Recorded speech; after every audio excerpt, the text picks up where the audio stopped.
So that's how it works in practice. GP Dr. Fari Ahmad joins us now. Morning to you. Morning. You've seen that report. What do you make of it?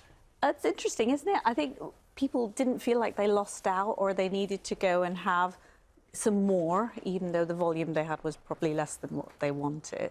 But they seemed happy with it. I guess it's when you have your dinner on a smaller plate, you have a little bit less food than you wanted, but you still feel okay. So if you accept that as something that's positive, people have drunk less by the end of the evening, the logic would be make all drinks quantities less. Why have a pint?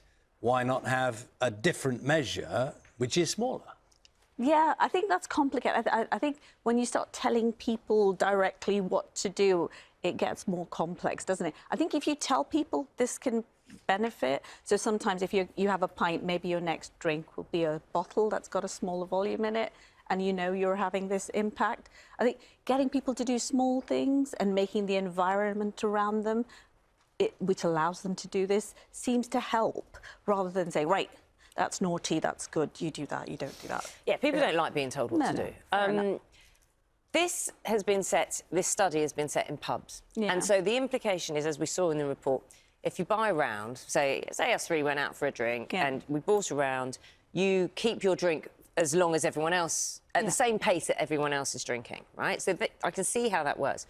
What about, though, many people drink at home? Yeah. You know, a glass of wine with dinner or two, watching their favourite film, whatever. Yeah. How does that then translate? Because that's the idea, isn't it? That it translates to your personal or non-public social drinking. Yeah.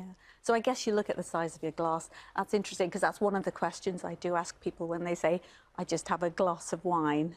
And I say, how big is the glass? And that leads to some interesting conversations. But yes, it's, you know, people becoming aware of it and then taking that step. So, you know, in terms of when you're talking to patients now, and you say, well, how big's the glass? And they say, because there is a tendency, you know, if you're a red wine drinker, those big glasses, you know, they appeal to many people. Yeah. What do you say to them? What, you know, if you don't want to tell them what to do, or you don't want them to feel they're being told what to do? To be honest, most people know. They're not, you know, when they come and talk to me, they're not, you know, they know exactly what's going on. It's whether or not they want to face up to. Yes, and you know, people are in different stages on that journey. So sometimes when people have come with other health problems, you know, blood pressure, heart issues, they're actually happy to hear it. I think what's interesting is a lot of people have tried dry January, so they've actually felt the benefit of reducing. So it's a good place to start. And Fari, when you hear, you will know full well, and lots of people know the damage that alcohol can do to your liver, to your general health, well-being. You know, on the other hand, you have people who say, well, anecdotally, oh, I know someone who's had a bottle of wine every night. Those Italian communities where they live in villages and every evening they have a drink red wine in the evening. Yes. How do you sort of calibrate? How do you work that one through in terms of sort of mythology around it and the reality of what drink can do? Yeah, I think you're absolutely right. It is complicated. And some of the, you know, you read a paper and on Monday it'll say this is good for you, and on Friday it'll say this is bad for you. So, you know, you're going, well, what's going on? If you look at those Italian villages, often that's just one part of their lifestyle. They're walking everywhere, they've got good social networks, they're eating really well, they don't smoke.